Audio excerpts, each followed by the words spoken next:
This week's episode of Sounds Good is brought to you by the folks who make my podcast happen, Gradient. They recently launched their full editorial website filled with tons of articles advancing identity and culture. Go check it out at Gradient.is. That's Gradient.is.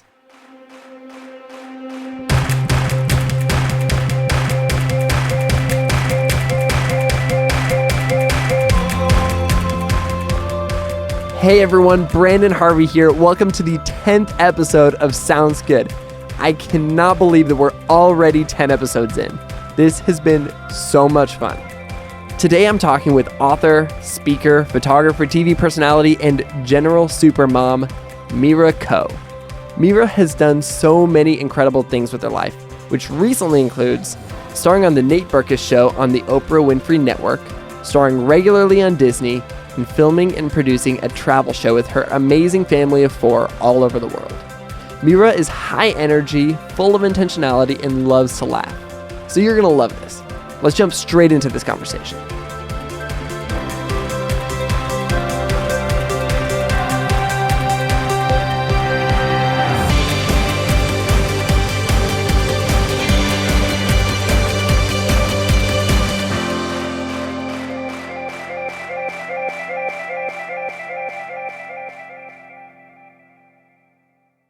Mira, it's so good to have you on the show. Welcome to Sounds Good.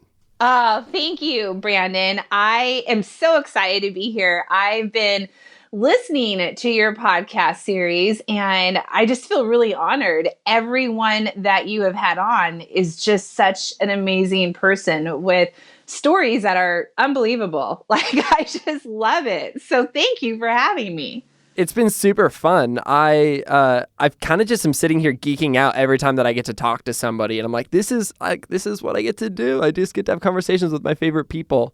And you and I met in North Carolina randomly. We were both speaking at this event up in the mountains in the middle of nowhere. And this is when I was planning on the podcast, and I met you, and I was like, we ended up hanging out for a few days, and I was like, this girl has to be on my show. Oh, cool. That's awesome. I just remember the crazy weather to get to that place too. Yeah. I cannot believe I couldn't see the car in front of me. It was raining so bad. And Brian, my husband and I, we usually travel together, and I was by myself, and I just remember going, what did I just do? And we were driving for miles and miles and miles on just these dirt roads once we got up to the top. And they were Google Maps wasn't working for me. I didn't have cell service anymore. And I'm like, I hope I'm doing this right. I know. I actually ended up having to pull over dirt roads, like you're saying, everywhere, and wave this car down because I had no idea where I was. And I was just please don't let this person be a psychopath, in the Blue Ridge Mountains or wherever we were. But then you didn't get murdered. I didn't get murdered. And now we're BFFs. And now we're here. And just a month ago, I was driving through Texas, and I got to stop at your house. You made me salad, and it was delicious. And I got to meet your amazing kids and your husband. Yes, my awesome husband. That was so much fun. They loved meeting you and Sammy, your wife. They loved it. And that was great. I think that it's so cool when you can have people that you admire and that you work with get to meet your family and share a meal in your home. I love that kind of thing. Yeah, and that was, we had kind of talked about that when we first met because I was actually, while I was planning for this, I searched your name on my Evernote. I put every single idea that I ever have in Evernote, and I found all these pieces of advice you gave me when we first met about family and marriage and life and adventure. And so it made me even more excited to talk today because I'm like, oh my gosh, I get to ask Mira for all these pieces of advice to share with everybody. That's awesome. Awesome. You're so great. Well, thank you. I just want to start off by saying that I think that you have the best name in my contact list. And before the show, I was asking you, I was like, am I saying this right? Because I'm just saying it as my heart feels. And you assured me that I was doing a pretty good job. Yeah. How is your name so awesome? It's Okay, and just so you know, you can say my name however you want. Totally, I'm not one of those people that corrects everybody. But no, my dad is Korean, and it is a Korean name. And what's interesting about that culture is they say their first and middle name together. So me, M-E, and then space, capital R-A, Mira, is my first and middle name together. But what my parents tell me, or my dad has told me, that it is actually the Chinese character for the metaphor of silk, which means the softest but the strongest. And so it's cool. I've thought about that a number of times over the years as I've had to go through maybe difficult seasons, and just knowing that like I want to be strong, but I always like want to remain soft too and not let my heart get hard. So it's a cool name. And then Co, it like all together, Miracle, it can sound like miracle. And which is kind of fun because I feel like I've got to witness so many miracles in my life. But what is so funny is we have always lived in Seattle. And so we, in the last year, moved to Dallas, Texas. And they, you know how like in the South, there's a lot of like first and middle names they say together, like Totally. Molly Kate or Mary Jane, or so everybody calls me Miracle. All the time. And I'm like, oh, you know what? You can just totally like use my first name, but it just doesn't like sink in. And so it's the best. Like, hi, Miracle. It's really, really sweet. That's cool. So, it's nice that you've got like a different name for a different time in your life. Like you're like in this new place, you're older, and people are calling you something new. Yeah, the kids totally tease me. They're like, hey, Miracle. So, I love that. Oh, man. And I want to talk about your kids because you have a family full of creative and adventurous people. Like Blaze, your son is. Your daughter Pascaline just launched a website for her own photography. Your husband is just like crazy talented. Where did this all start for you? Like, where did you like jump into the creative world? Oh my goodness, that's a great question. I really got pulled into it, honestly. And it was really like not so much from a beautiful like space, but more of a place of pain. So I've published 5 books, right? And the first one took me 10 years to write. And that's a long time. Thank goodness the next 4 didn't take that long. But the first one took 10 years because it was really like a healing journey for myself to write it. And the title of it is Beauty Restored, Finding Life and Hope After Date Rape. And it was based on my own story of how I pieced my life back together again after going through that and being date raped in college. And it was a pretty significant thing to go through. And it was your classic story of just not having the support that you so desperately need when you're in that situation, and going to court and losing. And then honestly, just like not having anywhere to go. My dad and I have an amazing story, and he's like probably one of my biggest cheerleaders now, but at the time it was a real like thing of shame for him and his culture and where he came from. So I was not invited to come back home, and ended up living out of my car for a while in Seattle. And so I eventually hit just a really like really low bottom and checked myself into a psychiatric ward. And that was in California. I was flown there. And it was a significant time in my life. And I remember feeling like I can't hit like any more of a bottom than this. And so I feel kind of bad for people who are listening, because I feel like we just went deep sea diving really fast. But I promise we'll like come up for air. No doubt. I went to this psychiatric ward, and I remember when you first told me this story, this like blew my mind, because you're so like bubbly and you're not what somebody would expect from like I would never expect you to say, Someone I who was in a like psychiatric ward. And right.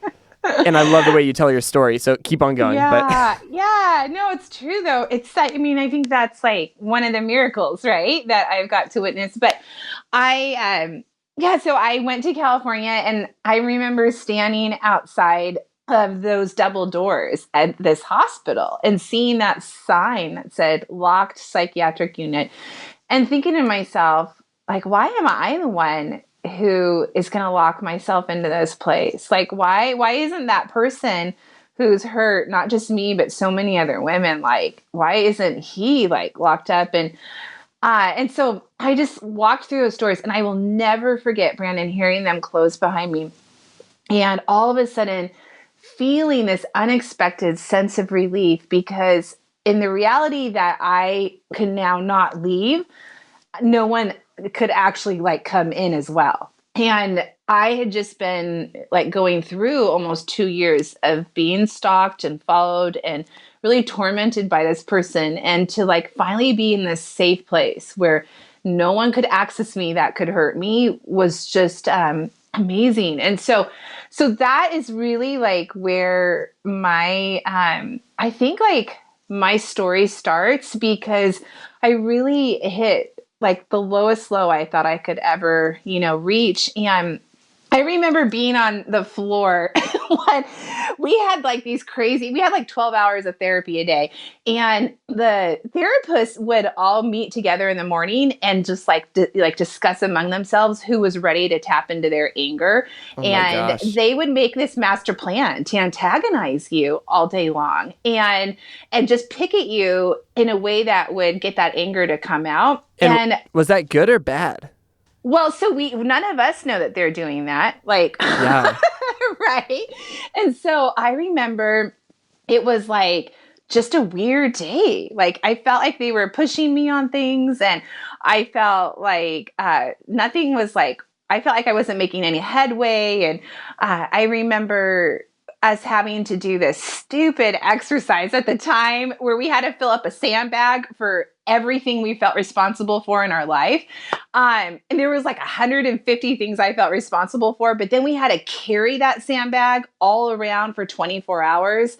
And they wanted us to physically feel the weight of carrying other people that we can't, things that we can't do anything about or have control over. And so they had this like agreement. Mira is ready, like tap into her rage. And I'm just not an angry person. And I started throwing those sandbags everywhere. I was so mad. And sand was like everywhere as they hit the walls. And I was just losing it. And I remember all of a sudden like feeling aware of my anger. And my dad had been a very, very angry person when I was growing up. So I kind of think I made this commitment that I'm not ever going to be angry like that. And so I stopped and I started to cry. And I will never forget the therapist coming up to me and saying, no. There's a time to cry. And then there's a time to let the rage and the anger out. Because how can you forgive if you don't really tap into the violation and the rage that's inside of you about what happened? And it was so powerful. And as you can imagine, at the end of it, I was so exhausted, right? Physically, emotionally. And I remember just kind of like laying, like crawled up like a baby on that floor, on that cold linoleum floor, and just kind of just making this promise that I felt like, man, if God can piece this mess back together, I like want to help women for the rest of my life feel like, just know that they are worthy of everything that life has for them. They're worthy of being loved despite what they've gone through. And like, I just like, that's what I want to do. And so that's when you started, you started writing. Okay. Yeah. So that's really where the first book came from. And that was, it came out the same day Pascaline was born. And Pascaline, her name means like new life. And it was the first day of spring. It was just like insane, that all these things about like spring and new life and all of that was happening at once. And so when she was about 3 months old, we hit the road and we did a 2-year book tour where I was bringing like a ton of awareness, whether it was through TV or radio or speaking engagements. And then in that 2 year, like end of that 2 years, I was pregnant with Aiden, our second. And I was actually in Tennessee, where you're based. I was all the way on the other side of the U.S. And I remember feeling like something didn't feel right physically with the pregnancy. So I flew home as quick as I could. And within that week, we found out that Aiden wasn't going to make it through the pregnancy. And I think I thought I had hit my lowest low before, but I think that miscarriage was like the first thing that in my life that just was not a bad thing. It was like his life, no matter how short, was still a good thing.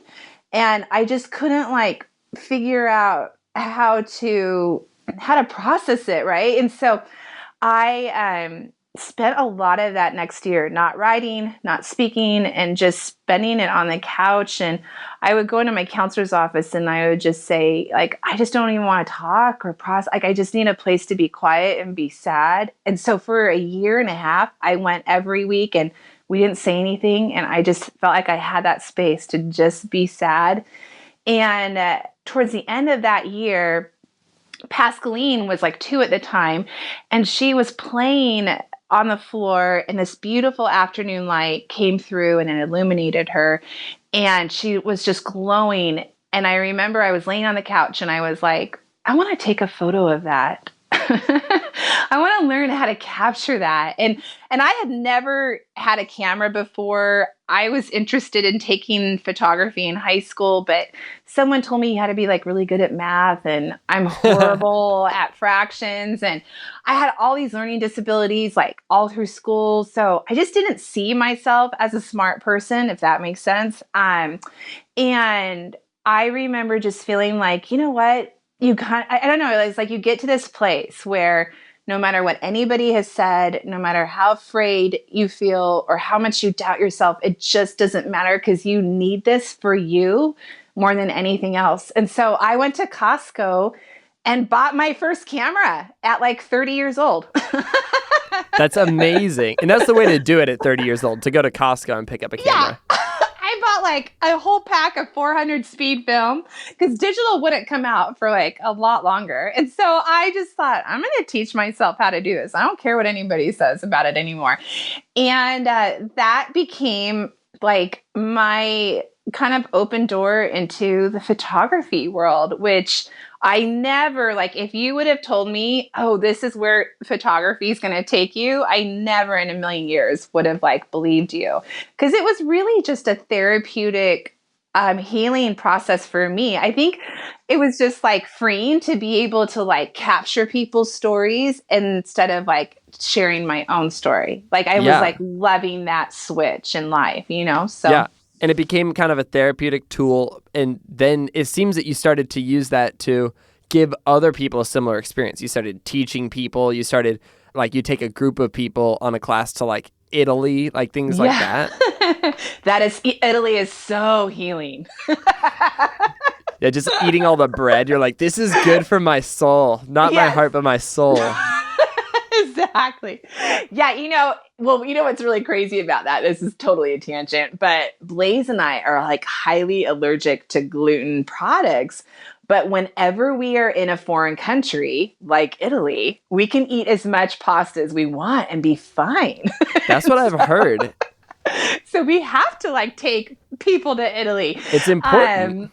Yeah, exactly. No, but it's been really like amazing, whether it's getting to meet like moms on the Disney Junior Channel every night, or it's like our confidence workshop. We've had almost 1,000 women come through our 2-day confidence workshop, and over the last like 8.5 years. And it's so cool that I think confidence has been my life search, and it's been my thing that I've like constantly been working to find more of.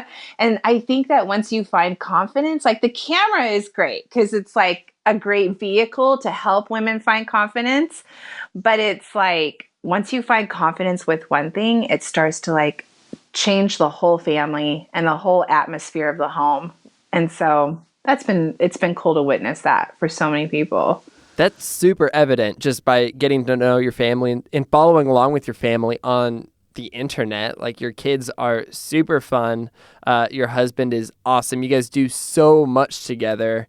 Like, what is the secret? I don't know. I'm sure there's lots more to it, but like, what is the secret to having like such a fun family life where you guys are just like having a good time? Well, yeah, no, I think like the first thing, number one, that comes to mind is we've just had a great counselor for so many years. And I think that our, like, Brian and I's commitment to never let our pain like run the show, because Brian comes from a past of a lot of pain as well. And I think when he and I got married, we just knew, like, well, I wouldn't marry him unless we saw like a certified counselor. I was like, we're not going to see like some pastor who does like premarital stuff. We're going to like a real counselor because That's the way to do it. Yeah, real baggage in our past. And he kind of jokes now. He's like, he tells people, and I tell her that like I won't stay married to her unless we keep going, you know. but I feel like that counselor has been such a great like secret weapon for us as a couple, us as individually, and then also for our kids, you know, and taking them at times when we feel like we need extra help, and just never letting shame have a hold in that, but just like always being of the mindset that we just need help. Like, life is hard and there's pain in this life and there's things that like are difficult to get through, and there's nothing wrong with asking someone for help to get through that. So I think that so that's been a huge thing for us. And also, like, we've also shared with our kids a lot of our past, not everything because it's not appropriate, but a lot of our past as they've become age appropriate. And I feel like that has also made us like real people to them, you know, like, Totally. like, Dad really was nuts in college. And he, you know, and they feel like they can have that conversation with him because he is so transparent with them and open about it. And they know like what Mom's been through. And I remember I was this is so funny, this story, Brandon.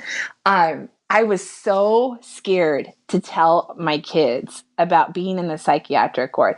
I don't know why. I think that I thought that they were going to feel like Mom wasn't as strong as we thought she was, or I don't know. And so I just felt like they needed to hear it from me, though, because Mom is out there speaking a lot. And I just didn't want them to hear it like through being in the audience or an interview, right? I wanted them to hear it from me. So Brian thinks I'm being ridiculous because he's like, the kids don't care, Mira. And I'm like, no, they really do. Like, we need to be intentional.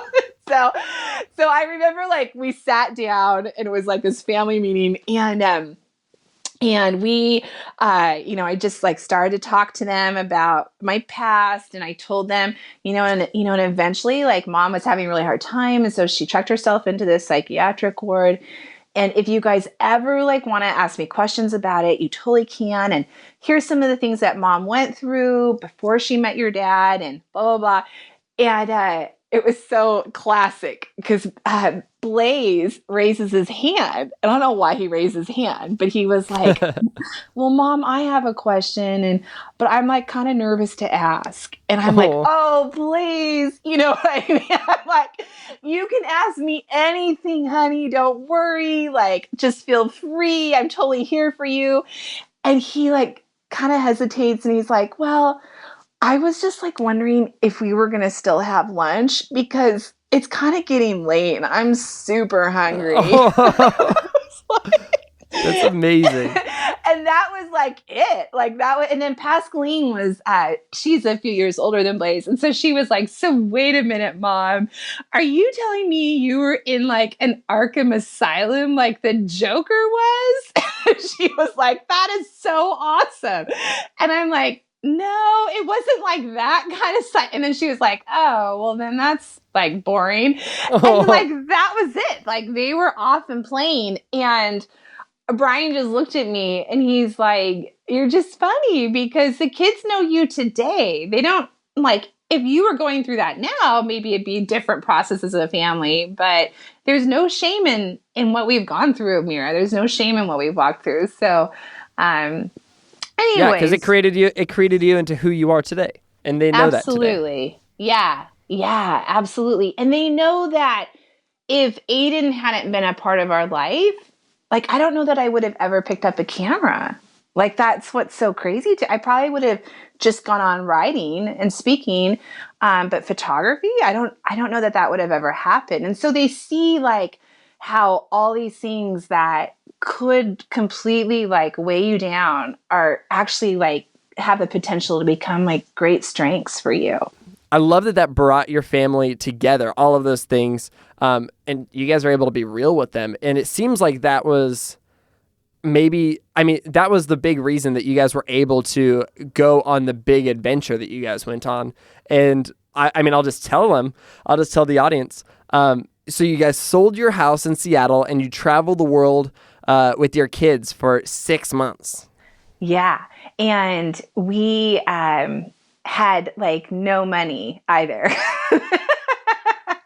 It was crazy, but we did it. And the reason we did it is because we have this vision to have a family travel show that inspires families, because that's another thing that is like really made us close as a family, is that we share these adventures together.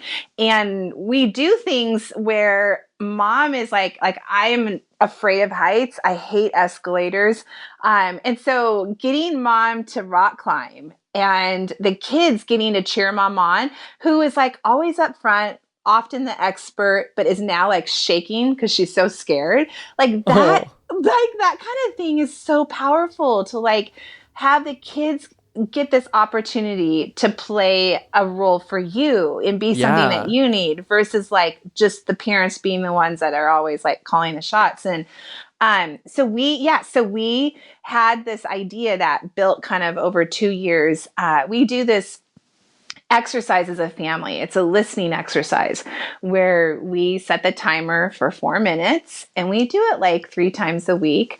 And we are just quiet together and we listen. And some people might like call it meditate, but we listen to see like, what is our heart and our spirit telling us? And is there something that we should be doing as a family or with our business or with their homeschool? Like, is there something that we're not hearing because life is so noisy? And in that listening time, we started having this vision together as a family to go abroad and to film a family travel show. So it just sounds absolutely crazy in like the best way possible. Totally. Well, what's so crazy is that we started like really seeing Egypt in a lot of that listening time. Well, Egypt was in the middle of a revolution. And so I was like, we can't be hearing the right thing. Like, there's no way we should be like going to Egypt. But it kept coming up again and again. And we didn't like necessarily at the time have money to go to Egypt. Like, we had enough money to maybe fly there, but not stay there, and like, so it was just like not something even practically we could do. But after like several months of it coming back up again and again for us as a family, I was like, you know what if I just emailed Egypt? Like, I don't know. Like, what if I just emailed them? Just email Egypt, casual, Egypt@gmail.com. It's so nuts. So I didn't know any email addresses for Egypt. So I just one night, I told the kids, I'm like, I'm going to email Egypt and I'm going to see if they want us to come, because we keep like feeling like we're sensing this. So maybe they're like, someone there is sensing it too, and we have no idea. So I like literally, Brandon, sent out 40 emails, and like almost every email address was something I made up. I was like info@egypttourism.com or brilliant. info@Egypt hotels or whatever I could like think of. And then I sent out a handful to like travel companies that do work in Egypt. And can you believe the next morning I had one reply out of all those emails? That. One of them worked. One of them landed. And they were this travel company that had started in Egypt, and now they're based in London. And their heart was just breaking for how the news was portraying Egypt in our country. And they were like, we would love to bring your family to Egypt for a month and just take you everywhere so that you could be a voice in the US through your blog, through your filming, that there is another side to this beautiful country. And like literally 3 weeks later, we were flying to Egypt. Oh my gosh. It's so amazing. And that travel company has since then, that was like 4 years ago or 5 years ago, has become our partners. And so now they help us take a group to Italy that we were talking about earlier, but they've become great friends. But like we would have never have met if I didn't just go, what if I emailed Egypt? I don't know. I mean, it started with just 4 minutes of your family being like, hey, we're going to set the timer for 4 minutes. Yeah. Everybody's got that. And then we can all like fake some email addresses. Like, who knows what would happen if we all just freaking did that? Yeah. And so I think we caught such a fire for what this was and the potential it had as a family that, because when you do something like that, you're like, the kids have to be on board. Otherwise, it can feel like mom and dad are taking advantage a little bit and just like, well, you just need to like have a good attitude. And obviously, like we say that to them at times, like you need to change your attitude. but to like commit to like now doing a family travel show is like a huge deal. So we then, like a year later, decided, again, in that like listening time, we just kept seeing us packing our bags and just putting our suitcases on a car or whatever. And eventually we thought, you know what, let's just do this because, well, and here's the thing. This was the thing that like, I think sealed it for me because this family travel show was really Brian's vision because I just don't feel brave enough to even think up something like this. And I loved my garden and we had a home by the sea in Seattle. I mean, I just did not like, can't we just come back? Like, do we have to like sell it? You know, I don't know. I think I really struggled with a lot of the letting go. And I remember Brian saying to me one day when we were together, he was really like sober. And he just said, Mira, he said, I just have to tell you that I know as a father and as a husband that I have modeled for my son what it means to support and hold up your wife, because our whole business is like branding around my face and my name, but yet we do it together. But I'm really like the one on the spotlight a lot of the time. And so he just said, I just know, like, I've taught Blaze how to do that. I've taught him how to like empower his wife someday to do what she's meant to do. But I have not modeled for him how to build his own dream and what it looks like to go after it. Oh, and wow. I just like heard that and I was like, okay, we need to do it. We need to go. And he's like, I want to be able to say someday to Blaze, you can do anything that you want to do and that you have a vision for. And remember how I modeled it for you. The ups, the downs, the sacrifice, the risk, the no guarantee, the reward. We walked it out as a family and you have what it takes because you know what it means to do it and you can do it. And he's like, if we don't do this, I don't feel like I can really say that to Blaze because I never showed him how to do it. And that was powerful. That was Dang. like, yeah. Okay, we'll sell our home. Yeah. and then I cried. Oh my gosh. So you went to Egypt. Where else did you hit up on your 6-month family adventure? Yeah, we went to New Zealand because the 2 networks that we were thinking of the show like actually airing on, and one of the reasons we felt like we had guts to go is because these networks were like so sure that they were going to have our contract done any day and send us like the money. But there was like no promise. It was just kind of like, yeah, like we're gonna, or like there's nothing in paper. It was just like, yeah, go ahead, go have an adventure and we'll probably buy it from you. Yeah, exactly. Oh my gosh. People listening are probably like, she is insane. Like, stop it. But here's the thing is that the 2 networks who had never worked before together could only agree on one country being in that show, and it was New Zealand. And New Zealand has the opposite weather calendar as us, right? And we knew that they were taking so long in their conversations that if we did not get on a plane and go to New Zealand soon, we were going to miss their good weather. And then we'd have to wait a whole nother year before we could go again.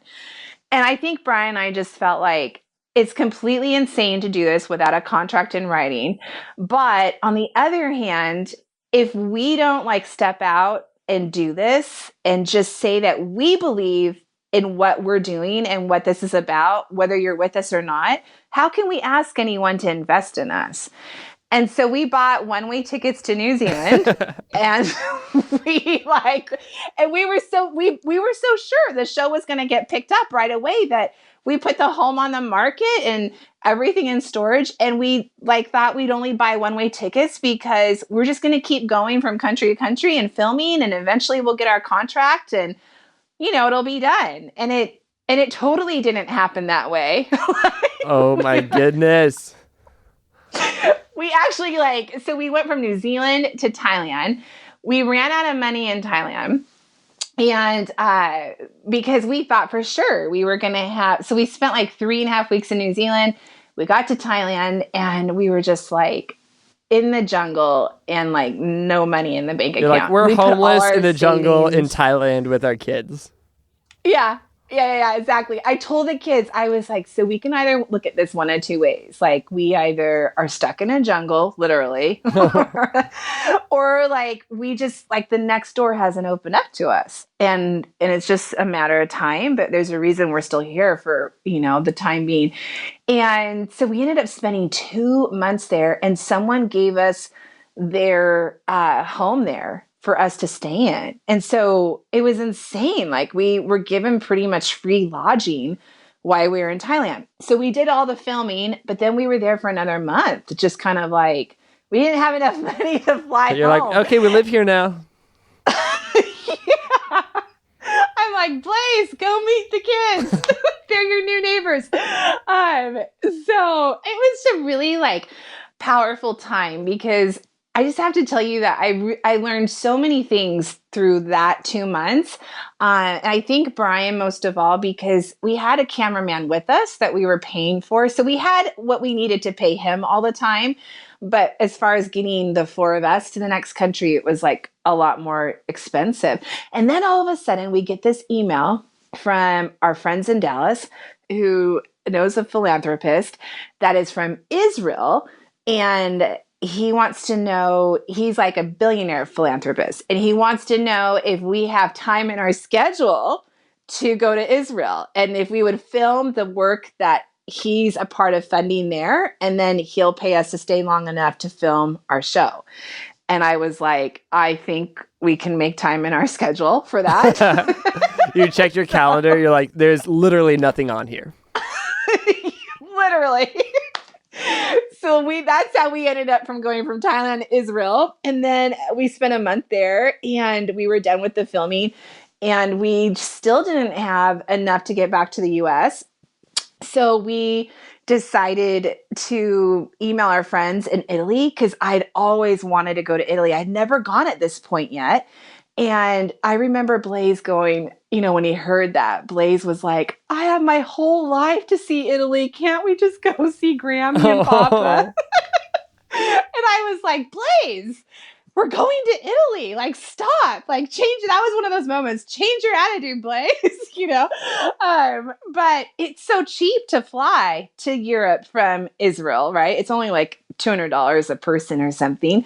So we flew to Italy and we experienced Italy, and I ended up doing a handful of photo shoots there, which paid for our tickets to fly back to the States. Perfect. And that's how we got back. Yeah. So then we decided to just keep pushing the show forward because the networks still were struggling. So to come to an agreement, so we just decided to keep pushing it forward, and it's been 2 years almost since we returned, and we may have it be premiering this fall. No way.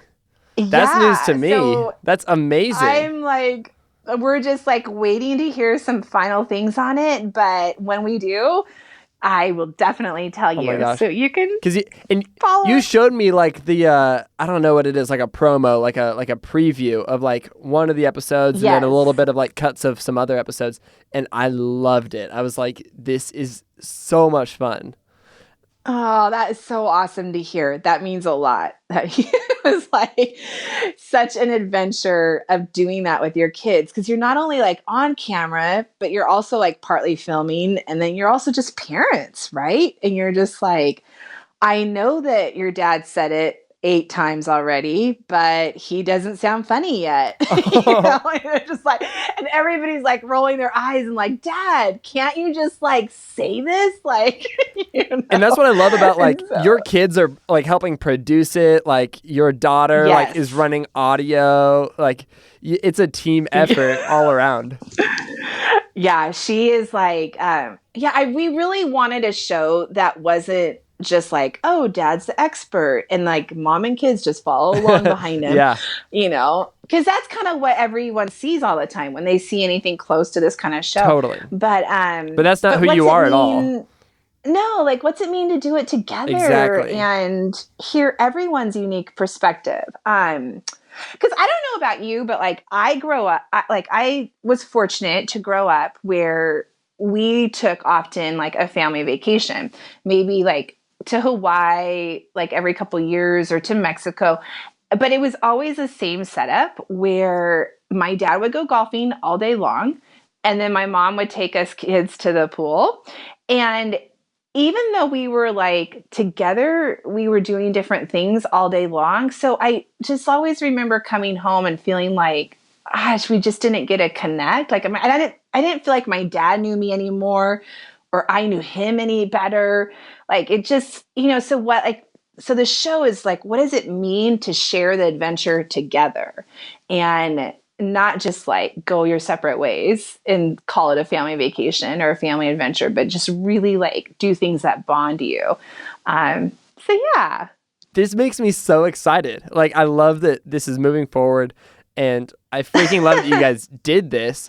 And okay, so it sounds to me like you stayed really positive through like a really crazy situation. Like what's your secret? And also like maybe you didn't. Like what, break that down for me. Yeah. What's the experience of like kind of not knowing what's happening, what's going next? Like that's something that's kind of a crazy feeling, and like what's like how do you have an outlook on that?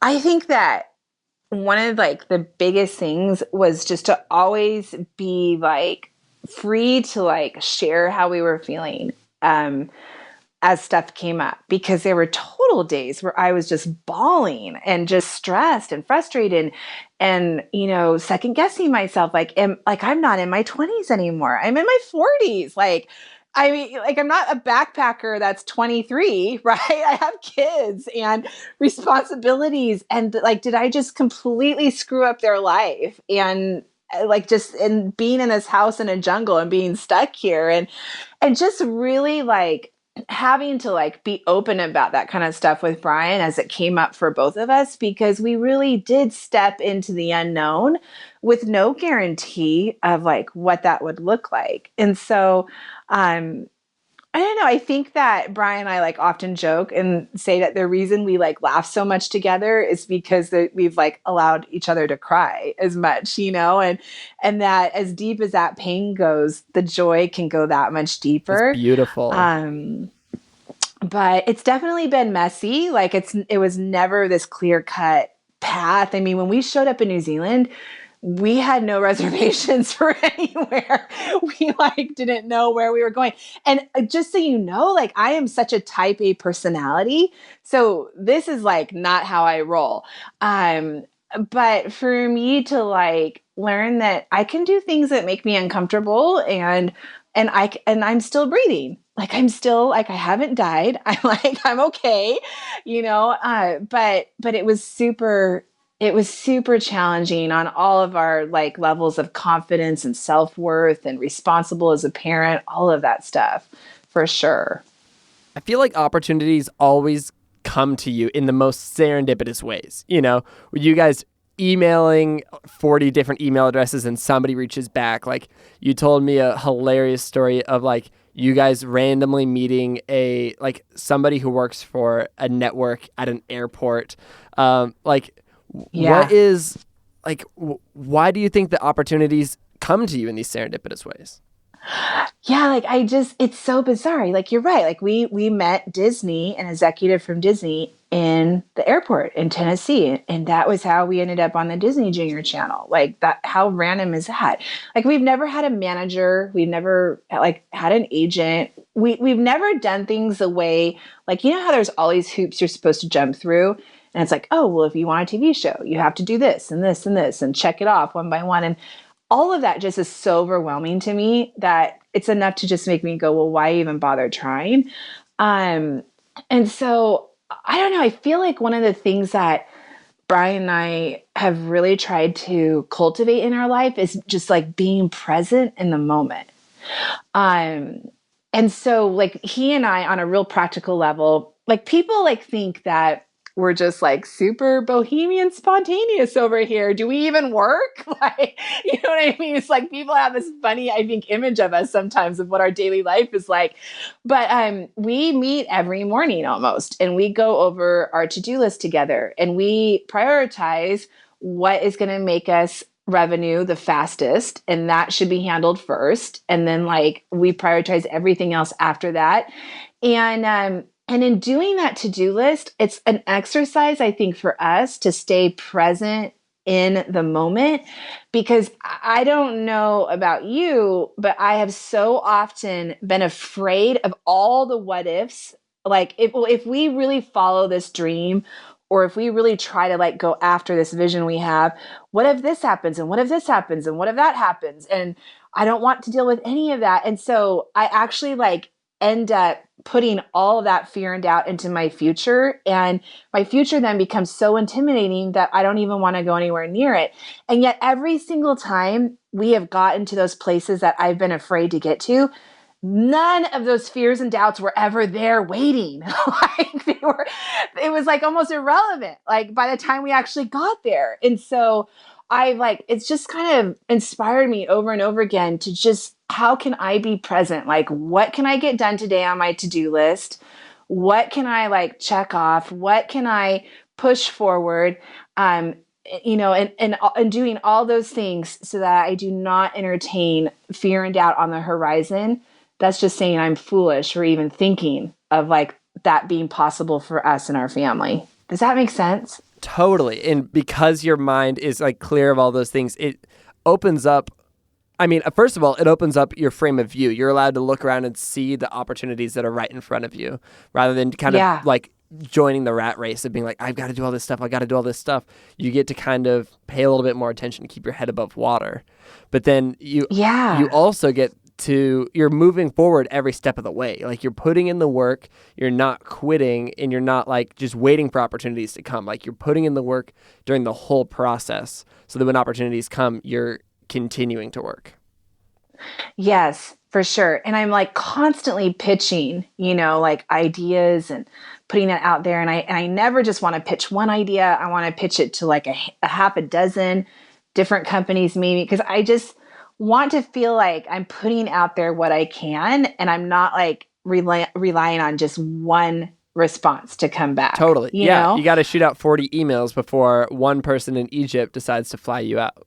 Right. Like I've actually started to count, like, how many rejections do I get before I typically get a yes? Right. I started thinking about this, a few months ago, and I was like, gosh, like on an average, I get about 9 rejections. Like sometimes I get like 12, 13, 14 rejections before I actually like get a yes.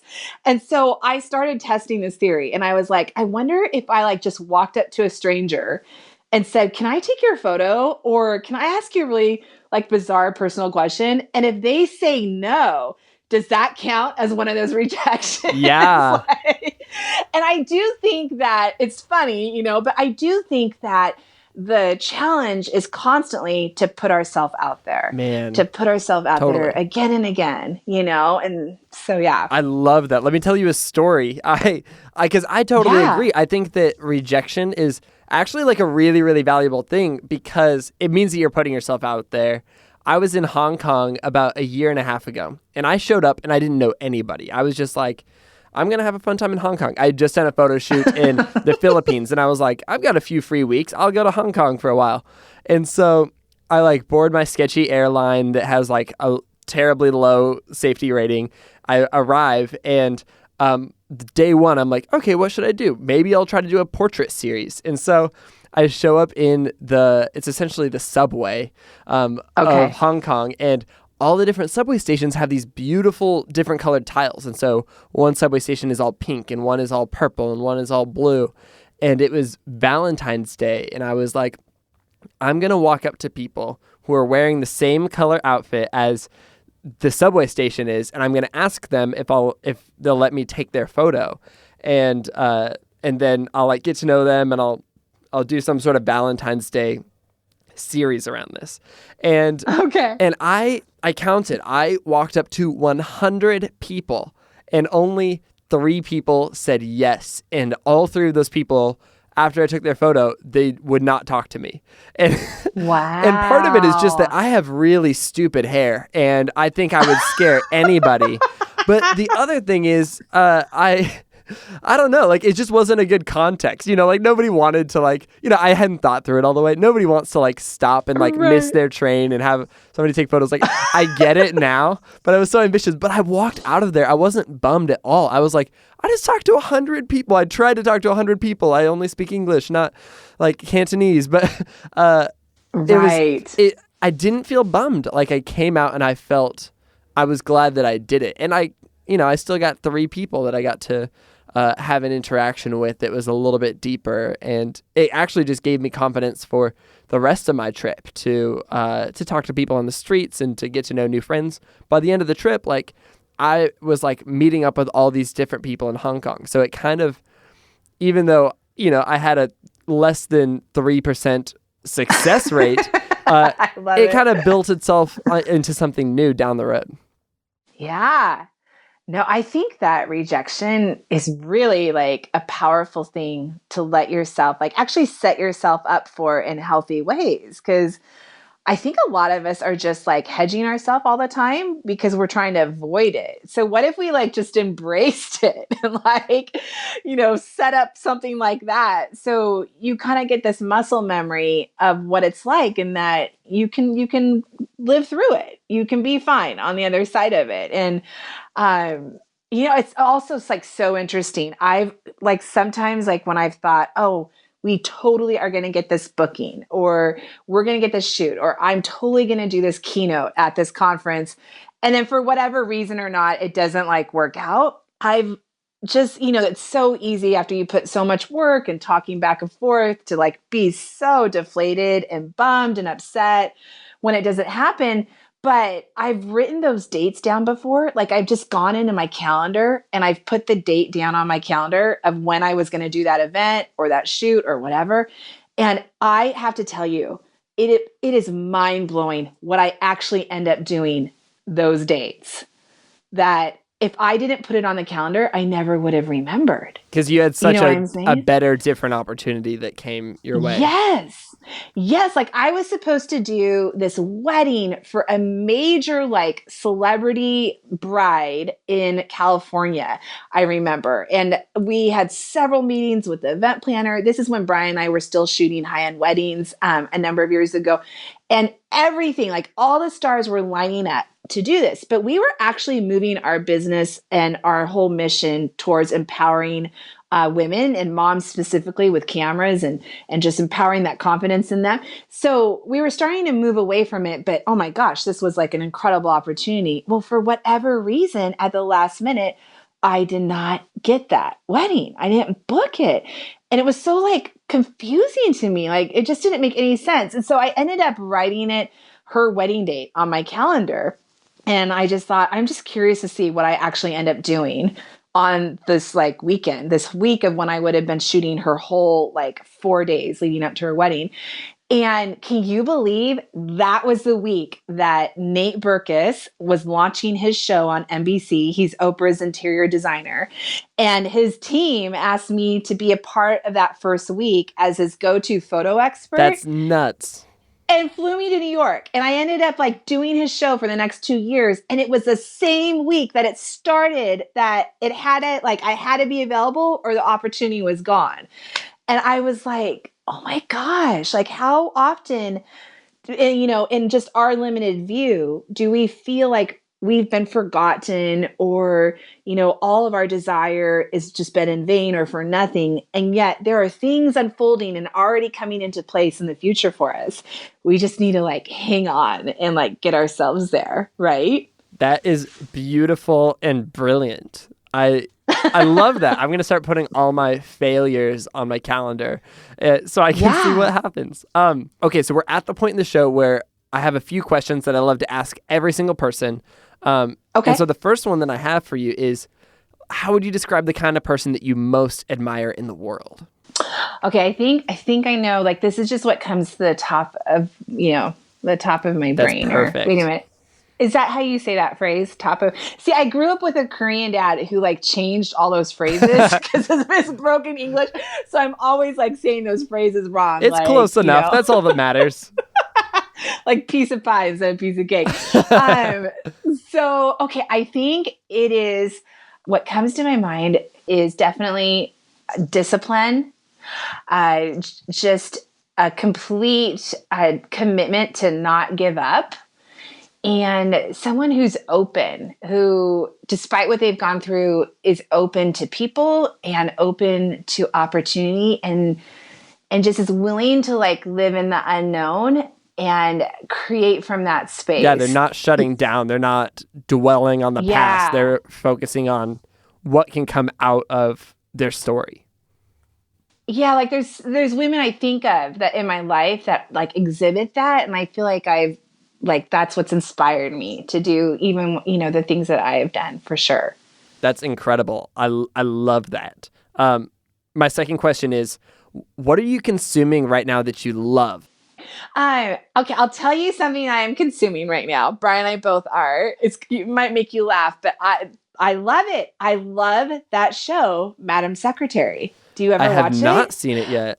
Oh my gosh, I love that show because she is so good at being so feminine in how she negotiates and deals with conflict and deals with being kind of pushed around or bullied, but then still like is concise and clear and confident and gets things done. And I like love it. I love watching her character in that show. You just sold me on it. I'm gonna go like find that right now. That's so good.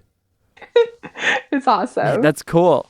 But then she has these moments where she completely freaks out and she's like, are we ruining our kids' life? And am I not available enough as a mom? And Brian looks at me and he's like, that's why you love the show. Because that's totally you. That's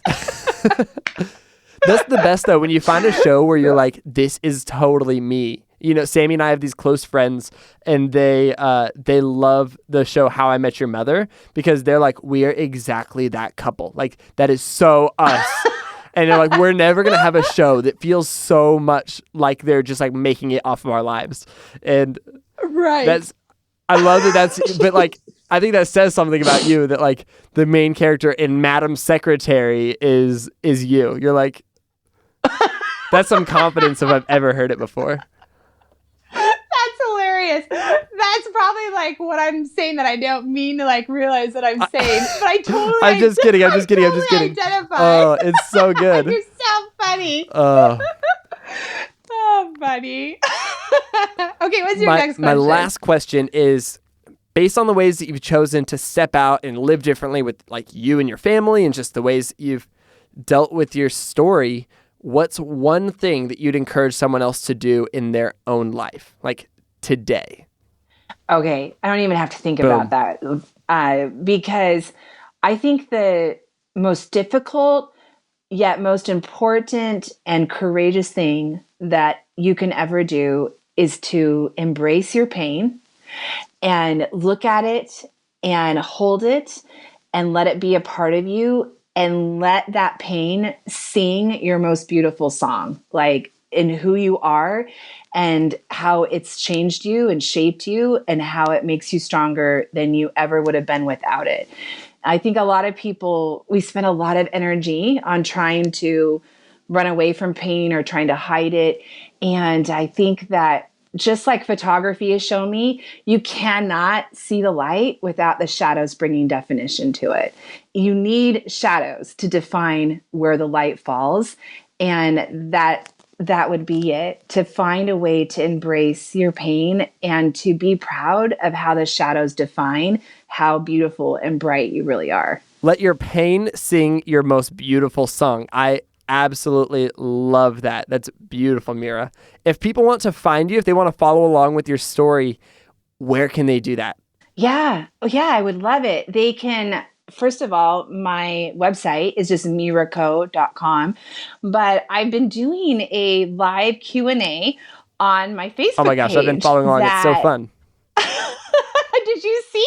Last week was like 25,000 people like joined in, and it was so like people just asking whatever question they want about photography, about building your dream. I would love it if they would come and like my page and like join in on those like Q&As. That would be such an honor for me. So that would be great. That's perfect. Well, Mira, it has been so fun to talk with you. You and your family, and the way that you are living out your story in your life you've been super inspiring to me. So thank you so much for being on the show. Thank you for having me, Brandon. It's an honor. I'm really excited to be here. So thank you. Well, I will talk to you soon. I have no doubt. Thanks for being here today. I'll see you later. Okay. All right. Bye.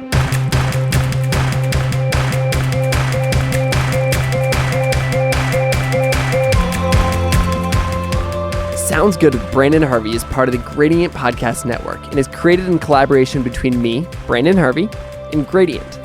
Find them on Facebook and Twitter at Gradient.is. That's Gradient, D-O-T-I-S. You can follow along with my adventures on Instagram, Twitter, Snapchat, and Facebook. My name is simply Brandon Harvey. That's Brandon with an E-N at the end. And if you go to my website, brandonharvey.com, you can sign up for my weekly good newsletter, where I highlight 5 of the most hopeful things happening all around the world. Make sure you hit the subscribe button wherever you listen to podcasts and leave a review on iTunes. And one last thing. On the intro episode of Sounds Good, I asked you guys if you could take some time to encourage the amazing guests who are going to be on the show. And you've absolutely blown me away. I see your tweets, your Instagrams, your emails. Goodness gracious, you guys have been so amazing at making everybody who comes on the show feel so welcome. Keep it up, and thank you so much. And with that said, that's it for this week's podcast. I'll see you next week when we get the opportunity to learn from another incredible person. Sound good?